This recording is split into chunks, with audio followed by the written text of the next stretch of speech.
राम राम राम।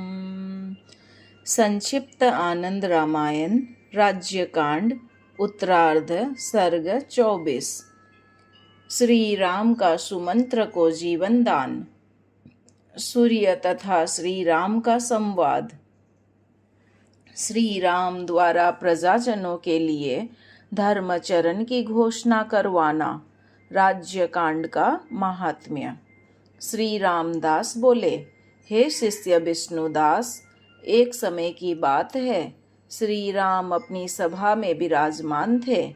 उसी समय उनका एक सेवक वहां आया और कहने लगा, हे राजराज, हे महाराज, हे सूर्यवंश के अलंकार स्वरूप, हे प्रभु, आपके सुमंत्र नाम के अत्यंत वृद्ध मंत्री स्वर्ग को प्राप्त हो गए हैं। हे राघव, उनकी पत्नियां उनका सहगमन करना चाहती हैं और इसके लिए वे आपकी आज्ञा चाहती हैं। दूत का ऐसा वचन सुनकर श्री राम को अत्यंत आश्चर्य हुआ। वे मन से बड़े दुखी हो गए। तब वे यान पर आरूढ़ होकर शीघ्र ही सुमंत्र के घर की ओर चल पड़े। वहां पहुंचकर उन्होंने सुमंत्र की जन्म पत्रिका मंगवाकर देखी तो उसमें उनकी आयु जन्म काल से 9,999 वर्ष और 11 महीने लिखी हुई थी। विचार करने पर पता चला कि 11वें मास के 21 दिन आज बीत गए, जबकि मास पूरा होने में अभी 9 दिन शेष है। श्री राम जी को यह ज्ञात हुआ तो उन्होंने कुलगुरु महर्षि वशिष्ठ जी को बुलाकर कहा, सतयुग में मनुष्य की आयु 1,00,000 वर्ष, द्वापर में युग में 1000 वर्ष और कलयुग में 100 वर्ष की कही गई है। इसी प्रकार त्रेता युग में 10,000 वर्ष की कही गई है।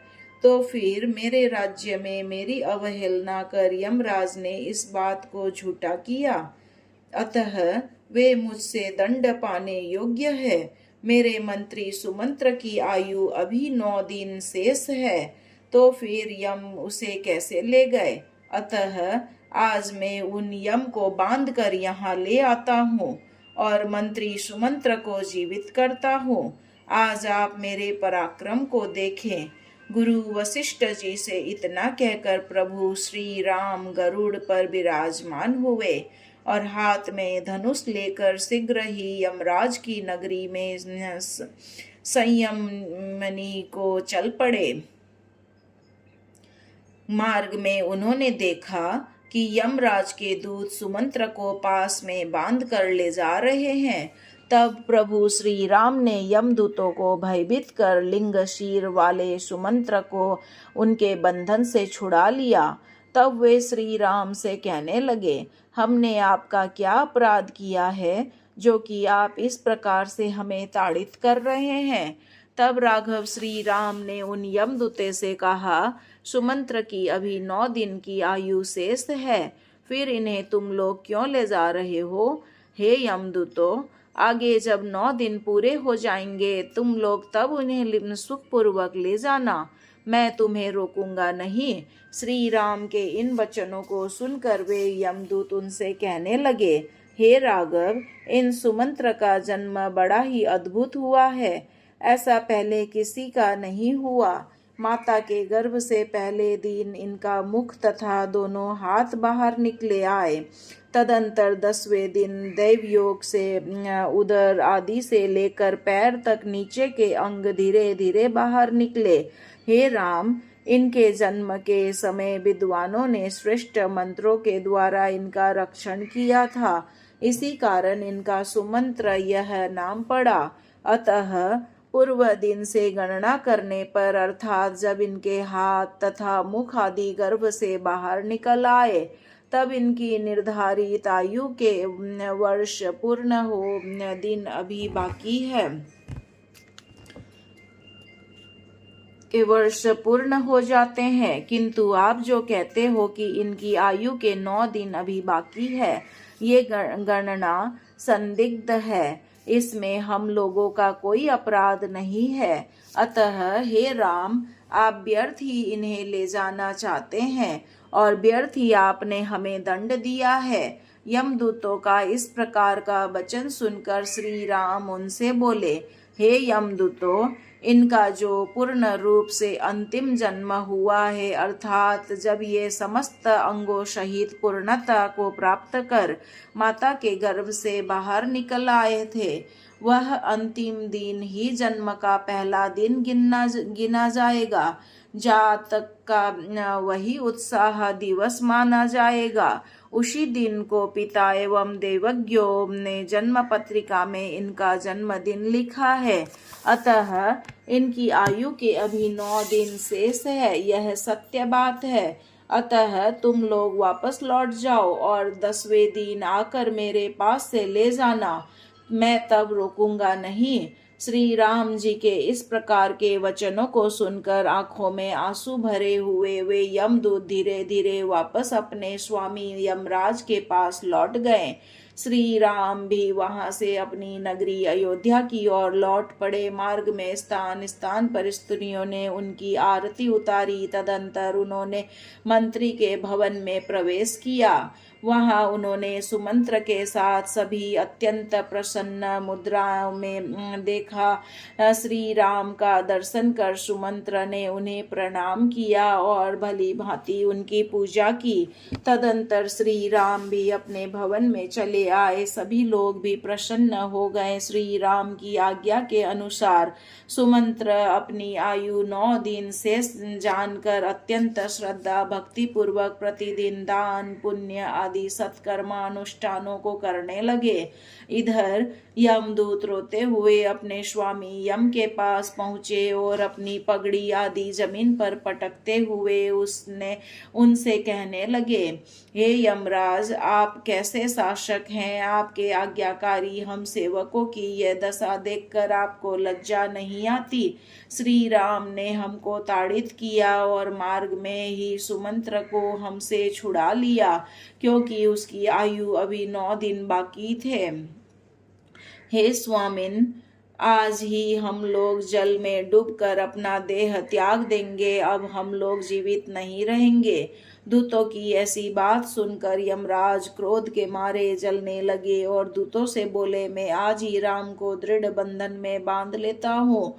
तुम लोग सेना तैयार करो, मैं देवराज इंद्र को इस बात की सूचना देता हूँ। ऐसा कहकर यमराज शीघ्र ही इंद्रलोक जा पहुँचे और सारी बात उन्हें बताई। पुनः यम ने इंद्र से कहा, आप मेरी सहायता करें। यमराज का वचन सुनकर देवराज इंद्र उनसे बोले, हे यम, क्या आप भ्रांत हो गए हैं जो भगवान विष्णु के साथ युद्ध करना चाहते हैं? आप चुपचाप अपनी नगरी संयमनी की ओर चले जाएं।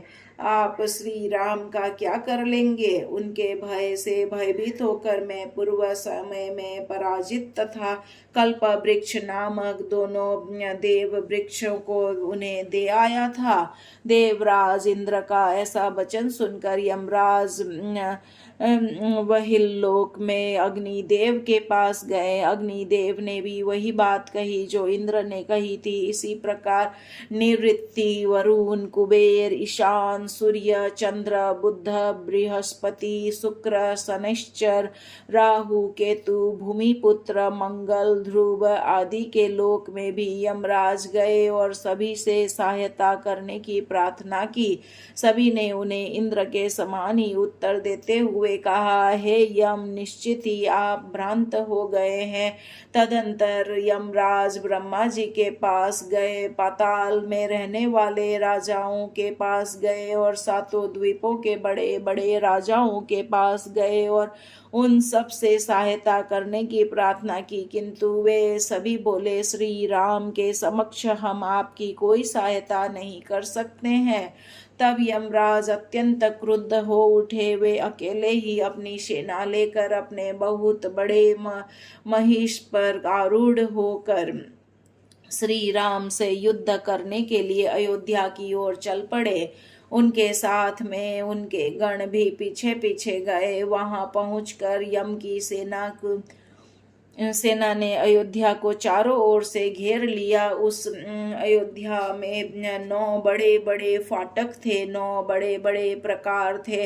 वह नगरी चारों ओर से तोपों द्वारा सुरक्षित थी और 9 परीक्षाओं से घिरी हुई थी। वह दृढ़ रत्न कपाटों से बाध्य थी। वहां के भवनों की दीवारें रत्नों से खचित थी। वह पूरी सरयू नदी से घिरी हुई थी, अत्यंत रमणीय थी और प्रकाश से देदीप्यमान थी। उस नगरी में ऊंचे ऊंचे विशाल भवन सुशोभित थे। उन भवनों में पताकाएं तथा ध्वजाएं सुशोभित थी। जब मनवशी श्री राम को ज्ञात हुआ कि यम की सेना ने अयोध्या को चारों ओर से घेर लिया है, तो उन्होंने लव को यम के साथ युद्ध करने की आज्ञा प्रदान की। लव शीघ्र ही रथ पर आरूढ़ हुए। उस समय दुंदुभियों का महान घोष होने लगा। लव ने अयोध्या नगरी के बाहर जाकर महान युद्ध प्रारंभ कर दिया। उस समय लव के बाणों के प्रहार से छिन्न भिन्न देह वाले होकर यम के सैनिक क्षण भर में ही युद्ध भूमि में गिर पड़े। अपने सैनिकों को इस प्रकार मारा जाता देख कर अत्यंत क्रोधाविष्ट हो यमराज भैंसे पर स्थित होकर लव के साथ तुमुल युद्ध करने लगे। अपने बाणों के समुदाय से यमराज ने लव के रथ, सारथी, सेना, धनुष, कवच एवं मुकुट को क्षण भर में ही काट डाला।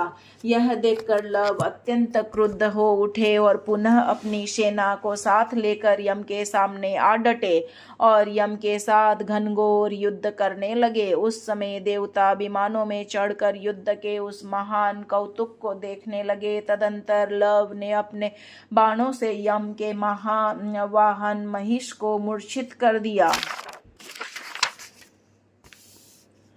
भूमि पर गिरा दिया और शीघ्र ही बड़े वेग से यम पर 100 बाणों से आघात किया। यम ने भी क्रुद्ध होकर लव पर यम दंड से प्रहार किया।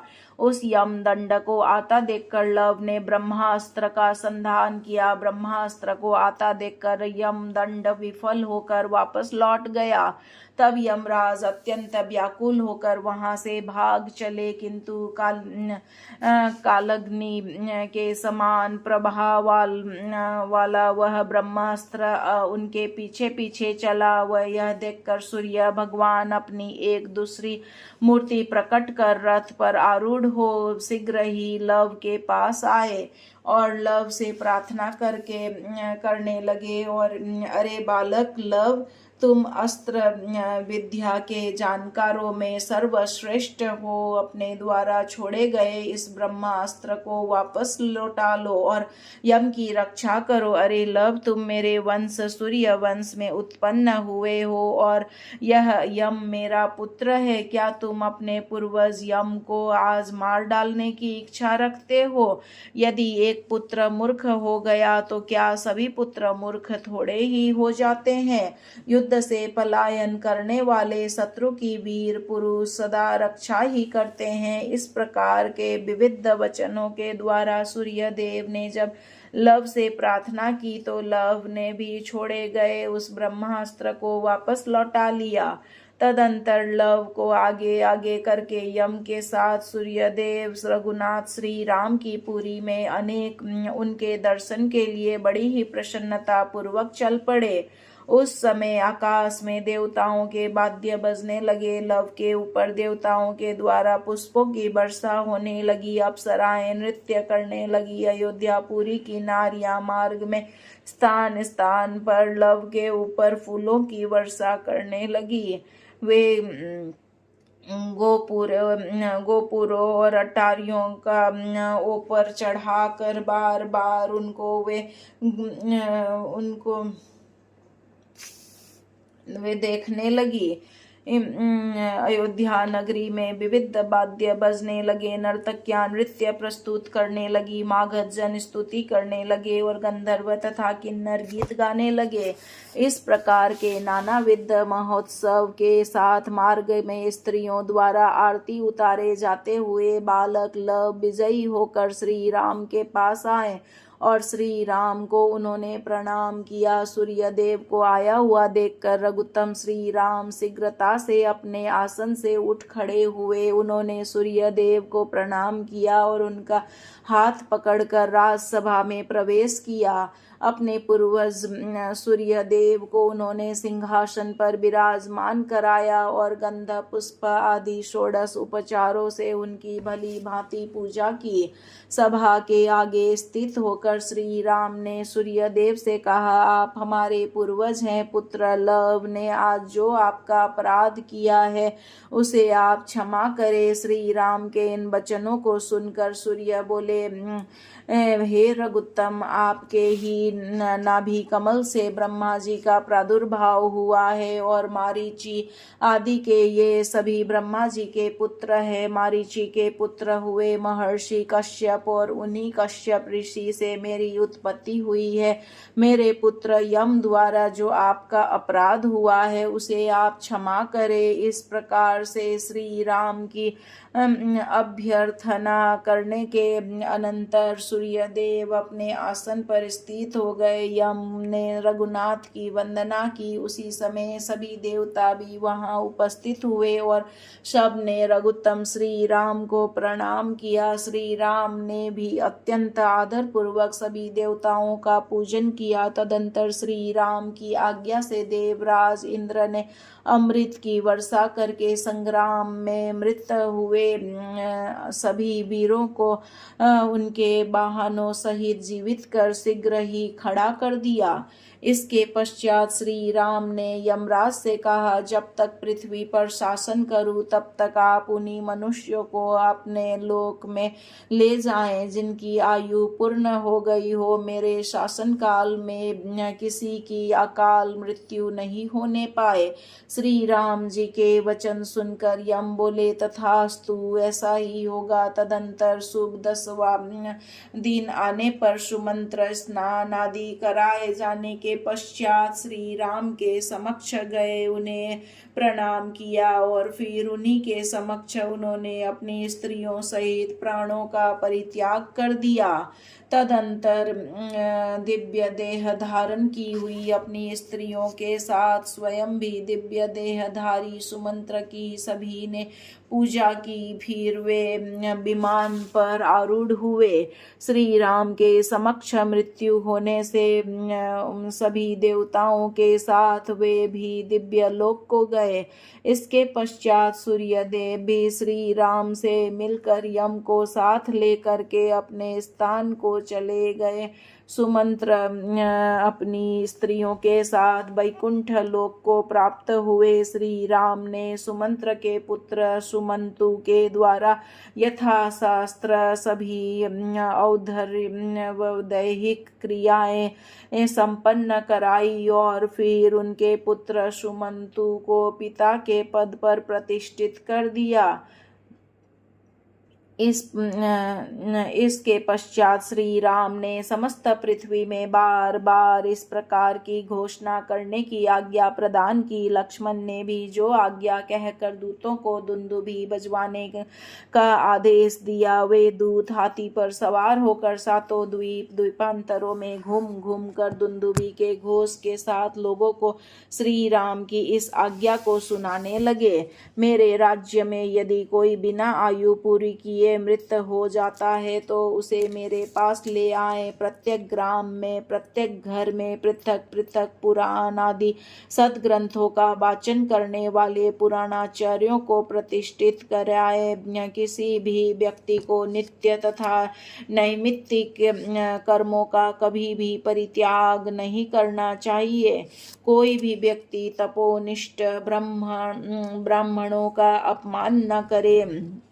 किसी के साथ कोई भी किसी प्रकार से द्वेष न रखे। देवताओं को हव्य तथा पितरों को कव्य अवश्य प्रदान करना चाहिए।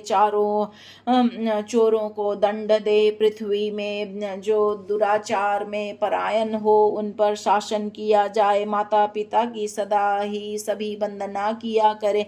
देवताओं की सदा पूजा होती रहनी चाहिए और सभी लोग निरंतर धर्माचरण करें। चैत्र मास में अयोध्या में अथवा अन्यत्र कहीं विशेष रूप से राम तीर्थ आदि में अवश्य स्नान करे और दान पुण्य आदि धर्म कर्म संपन्न करे। वैशाख मास में द्वार कार्तिक तीर्थ में द्वारका तीर्थ में स्नान किया करें। कार्तिक मास में काशी के पंचांगा तीर्थ में विधि पूर्वक स्नान करे। प्रत्येक वर्ष माघ मास में प्रयाग में जाकर त्रिवेणी में अवश्य स्नान करना चाहिए। सभी को चाहिए कि वे चातुर्मास्य के व्रतों का संपन्न करे। प्रत्येक घर के आंगन में तुलसी वृक्ष होना चाहिए और उसकी सदा ही पूजा होनी चाहिए। लोगों को चाहिए कि वे सब कभी भी अतिथि का निरादर न करे। ब्राह्मण की अभिलाषा को कभी कोई विफल न बनाए। वह जिस किसी भी तप साधन भूत वस्तु की इच्छा करे उसे अवश्य देना चाहिए। किसी भी घर में अथवा ग्राम आदि में कोई भी कभी भी किसी प्रकार का कलह न करे। गुरुजन सदा सभी के लिए वंदनीय होने चाहिए। उनसे शास्त्रों के उपदेशों को लोग सुना करे। सभी लोग प्रातः काल स्नान करे और विधि पूर्वक अग्निहोत्र संपन्न करे। भगवान शंकर के नाम का नित्य जप करे और उनका निरंतर ध्यान करते रहें। तपस्या एकांत स्थान में अकेले ही करनी चाहिए। अध्ययन 2 जनों के साथ मिलकर करना चाहिए।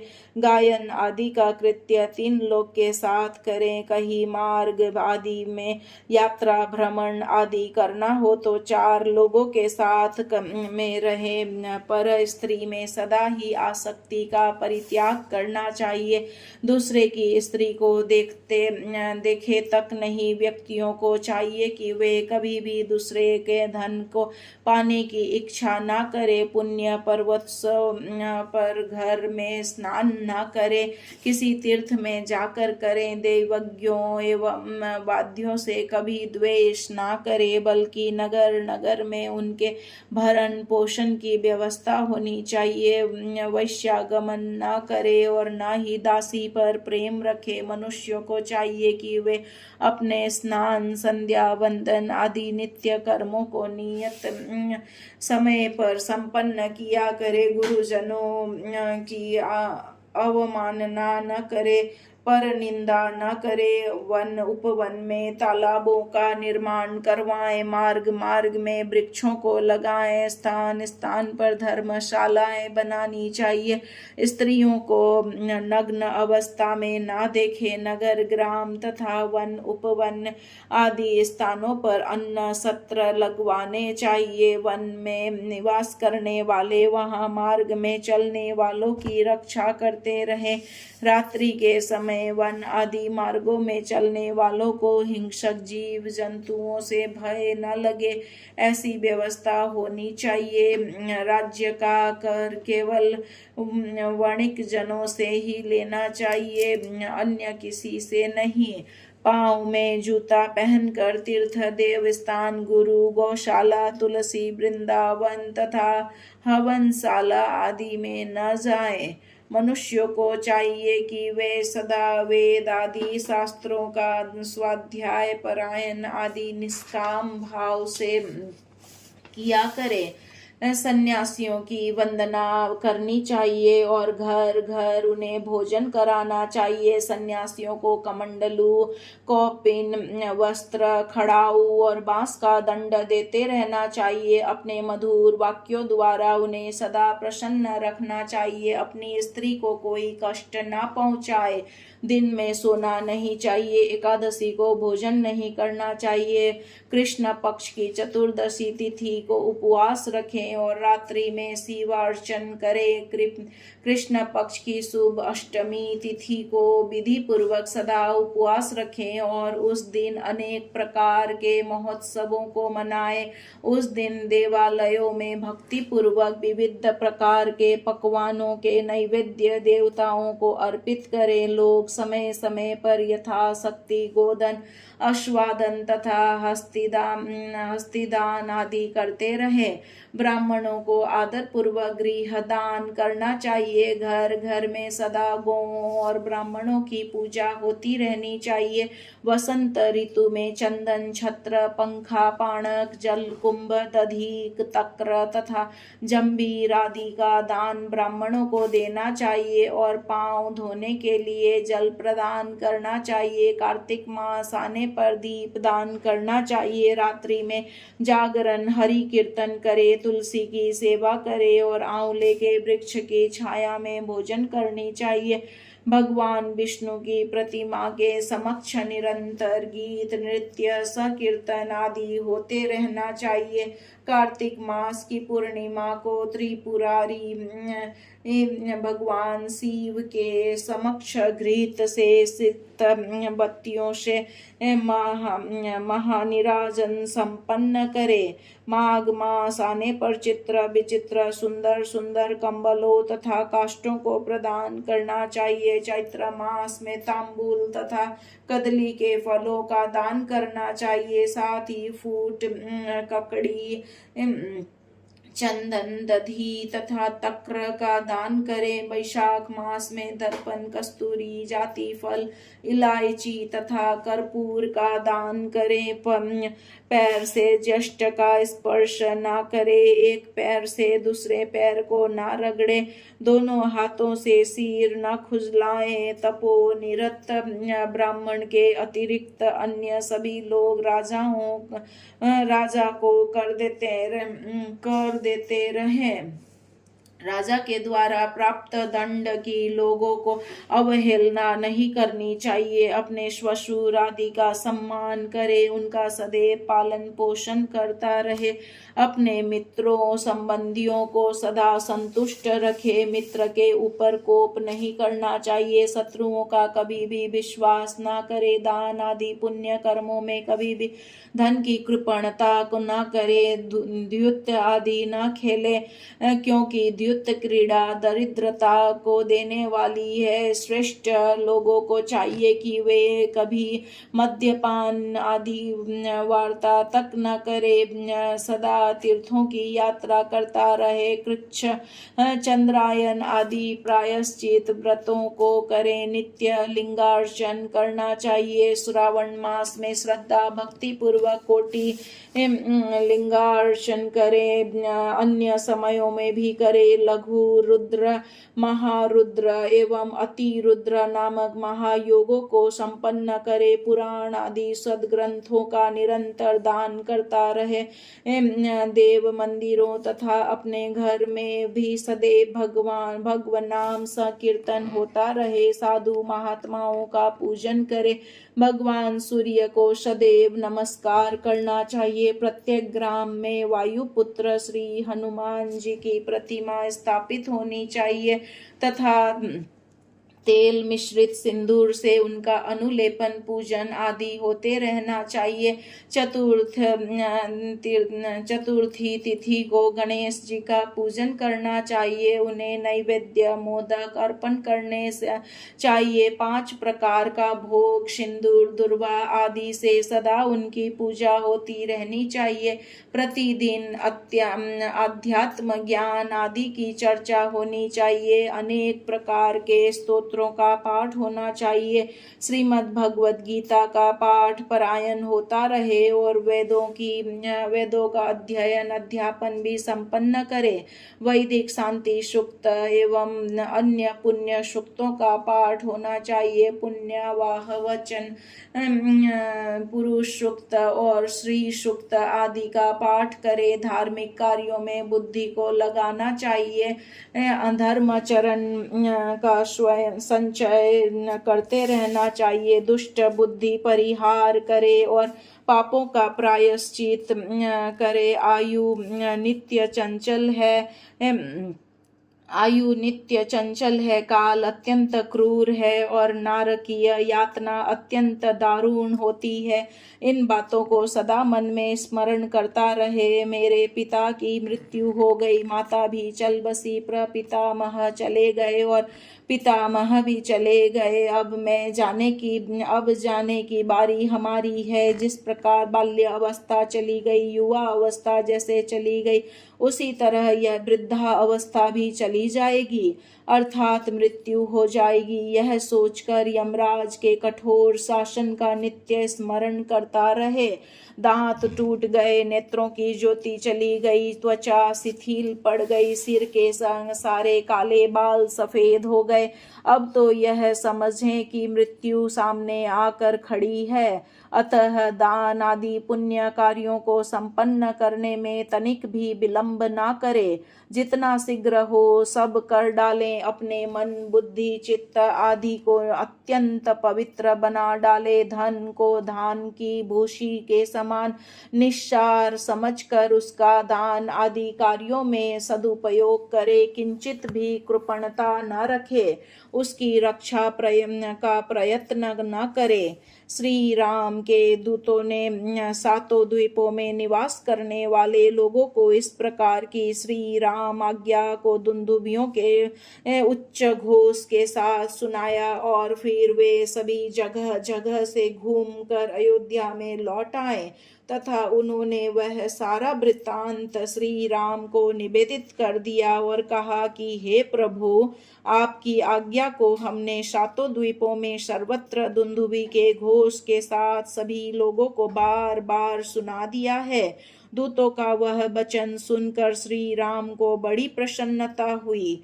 श्री रामदास बोले, हे विष्णुदास, इस प्रकार से श्री रामचंद्र जी ने पृथ्वी पर रहकर अनेक प्रकार के जो महान महान चरित्र किए थे, उन्हें कौन बता सकता है। हे शिष्य, इस प्रकार से मैंने तुम्हें अत्यंत मनोरम राज्य कांड का वर्णन सुनाया है। इसमें 24 सर्ग है और यह महान मंगल प्रदान करने वाला है। इस राज्य कांड का जो राजागण भक्ति परायण होकर पाठ करते हैं, वे कभी भी अपने राज्य से च्युत नहीं होते हैं।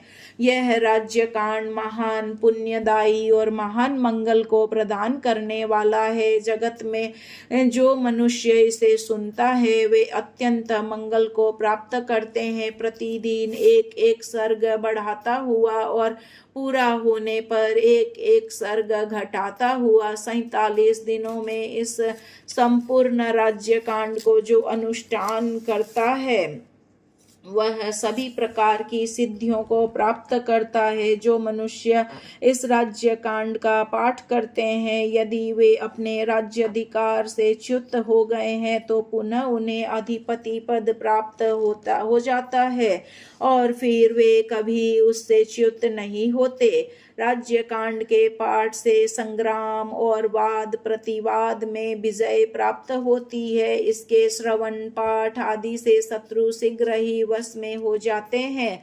आनंद रामायण के माध्यम में स्थित राज्य कांड का जो मनुष्य पाठ करते हैं, वे यदि अपने राज्य से विहीन हो गए हैं तो पुनः राज्य पद को प्राप्त करते हैं और फिर उस पद से कभी भी विहीन नहीं होते। संपूर्ण आनंद रामायण ही अत्यंत श्रेष्ठ है। उसमें भी यह राज्य कांड अत्यंत विलक्षण और उत्तम है। यह परम उत्तम सुख प्रदान करने वाला है। अतः अत्यंत श्रद्धा भक्ति से आदर पूर्वक इसका श्रवण करना चाहिए। कोई राजा हो अथवा वाणिज्य कर्म में लगा हुआ हो, सभी को आदर पूर्वक इसका श्रवण करना चाहिए। व्रत बंध तथा विवाह आदि मांगलिक कार्यों में तथा उत्सवों महोत्सवों के अवसर पर इस उत्तम राज्य कांड का पाठ करना चाहिए। सुनने में अत्यंत आनंद प्रदान करने वाले इस राज्य कांड को जो मनुष्य पुण्य कर्मों के अवसर पर पाठ करते हैं, वे अत्यंत सुख एवं महान मंगल को प्राप्त करते हैं और अंत समय में श्रेष्ठ विमान में विराजमान होकर भगवान विष्णु के परम पद को प्राप्त करते हैं। श्री रामचंद्र जी का यह कथामय चरित्र अत्यंत पुण्यदायक, पवित्र तथा परम विचित्र है। यह मुनिजनों को भी मंगल प्रदान करने वाला है। अतः अत्यंत श्रद्धा, भक्ति एवं आदर भाव से इसका पाठ और श्रवण करना चाहिए। सर्ग 24 यहाँ संपूर्ण हुआ। इस प्रकार श्री आनंद रामायण का पूर्वार्ध उत्तरार्ध समन्वित राज्य कांड नामक 7वां कांड पूर्ण हुआ।